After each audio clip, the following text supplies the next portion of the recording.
ರಾಜ್ಯದಲ್ಲಿ ತೀವ್ರವಾದ ಬರಗಾಲದ ಜೊತೆಗೆ ಮಾವಿಗೆ ಬೆಲೆ ಇಲ್ಲ, ಮತ್ತೆ ಟೊಮೆಟೊಗೂ ಬೆಲೆ ಇಲ್ಲ, ಅದರ ಜೊತೆಗೆ ಅಗತ್ಯ ವಸ್ತುಗಳ ಬೆಲೆ ಏರಿಕೆಯಾಗಿದೆ. ನಾವು ಕೋಲಾರ ಜಿಲ್ಲಾ ಸಹಕಾರ ಬ್ಯಾಂಕ್ ಡಿಸಿಸಿ ಬ್ಯಾಂಕ್ ಅಲ್ಲಿ ಸಾಲ ಪಡೆದಿದ್ದೀವಿ. ಆದ್ರೆ ನಾವು ಸಾಲ ಕೊಡಲ್ಲ ಅಂತ ಹೇಳ್ತಾ ಇಲ್ಲ, ಸಾಲ ಮರುಪಾವತಿ ಮಾಡಲ್ಲ ಅಂತ ಹೇಳ್ತಾ ಇಲ್ಲ.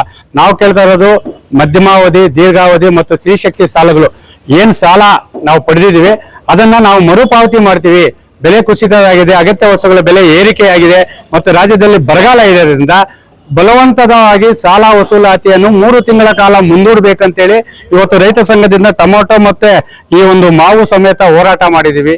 ನಮ್ಮ ಬೇಡಿಕೆ ಇಷ್ಟೇ, ನಾವು ಪ್ರಾಮಾಣಿಕವಾಗಿ ಸಾಲ ಮರುಪಾವತಿ ನಮ್ಮ ಬ್ಯಾಂಕು, ನಾವು ಸಾಲ ಮರುಪಾವತಿ ಮಾಡೇ ಮಾಡ್ತೀವಿ. ಆದ್ರೆ ಬೆಲೆ ಕುಸಿತದಿಂದ ಕಂಗಾಲಾಗಿದ್ದೀವಿ. ದಯವಿಟ್ಟು ಬೆಳಗ್ಗೆ 6 ಗಂಟೆಗೆ ಎದ್ದುಬಿಟ್ಟು ನೀವು ಸಾಲ ವಸೂಲಿತಿಗೆ ಹಳ್ಳಿಗೆ ಬಂದ್ಬಿಟ್ಟೆ ರೈತರ ಪರಿಸ್ಥಿತಿ ಏನಾಗ್ಬೋದು? ಸ್ವಾಭಿಮಾನದಿಂದ ಬದುಕುತ್ತಿರುವ ರೈತರಿಗೆ ಇವತ್ತು ಬ್ಯಾಂಕ್ ಅಧಿಕಾರಿಗಳು ಸಾಲ ಕಟ್ಟಿಲ್ಲಂತೆ ಅಂತೇಳಿ ಅವರ ಮನೆಗೆ ಬಂದಾಗ ಅವರು ಸ್ವಾಭಿಮಾನಕ್ಕೆ ಅಂಜಿ ಆತ್ಮಹತ್ಯೆ ಮಾಡ್ಕೊಂಡ್ರೆ ಅದಕ್ಕೆ ನೇರ ಕಾರಣ ಯಾರು? ಬ್ಯಾಂಕ್ ಅಧಿಕಾರಿಗಳು ಆಗ್ತಾ ಇದ್ದಾರೆ.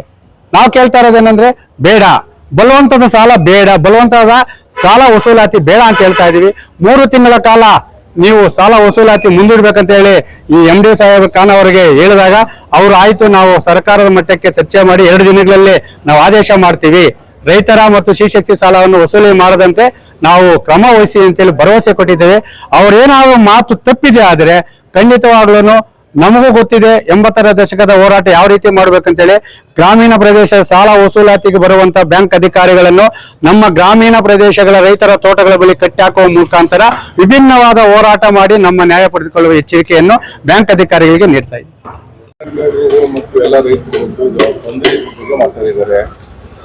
ಈ ಬ್ಯಾಂಕ್ ಇರೋದು ರೈತರ ಸಲುವಾಗಿ, ಕೋಆಪರೇಟಿವ್ ಬ್ಯಾಂಕ್ ಇದು. ಕೋಆಪರೇಟಿವ್ ಬ್ಯಾಂಕ್ ಅಂತ ಹೇಳಿದ್ರೆ ಒಬ್ರು ಎಲ್ಲರಿಗಾಗಿ, ಎಲ್ಲರೂ ಕೂಡಿ ಒಬ್ಬರಿಗಾಗಿ ಅಂತ ಹೇಳಿ ಅದೇ ಬೇಸಿಸ್ ಮೇಲೆ ಈ ತೊಂದರೆ ಇದೆ ಅಂತ ಹೇಳಿ ಹೇಳಿದ್ಮೇಲೆ ಈ ರಿಕವರಿ ಏನೋ ಫೇಸ್ ಔಟ್ ಮಾಡಬೇಕು, 3 ತಿಂಗಳ ಬೇಡ ಅಂತ ಹೇಳಿದ್ದಾರೆ.